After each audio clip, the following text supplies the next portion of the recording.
Hello again. So this is the full build that I have. So explaining it from start to finish. We have our audio signal from our left channel, right channel. Then we have our resistor, 50 kilo ohms and 50 kilo ohms. This is because we want to step up our gain from our op amp so that it can be 10 to 20%, or step down actually, correction. So what we have is our potentiometer. When this is at 0, this is at 10% volume. When this is at 100, this is at 20% volume. Now, this is because the RF sum is our resistor value, which is the 10%. Our potentiometer is also another 10%. Combining these two in series, 20%.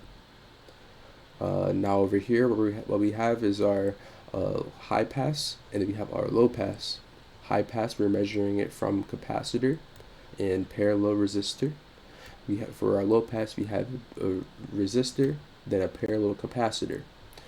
This is going to be greatly different because what is going to be inputted into here is going to be high frequencies. What is going to be inputted into here are the low frequencies. Now we have our gain that we're going to have, which is going to boost our voltage past a very, very low voltage from here since they split together. So we stepped it up by 50 because when we measured it with our previous simulation, we saw that it was needing to get a gain of 50 in order to get to that 1 volt in order to turn on our diode. So in order to do that, we had to step it up at 50. So 50 divided by 1K is the 50 gain. We have this for both sides. Now we have this basic diode, which is a 0.7 forward voltage. Now we get into our RDH. Our RDH is between our D and our transistor. Same thing down here, our diode and our transistor. And this is to limit itself to 1 milliohm for this BJT for both of these. Also right here, this is our capacitor, which is going to be filtering our audio signal. It's a very small load just so that it doesn't affect anything that has within our hardware simulation in order for our to get the accurate frequency within our audio.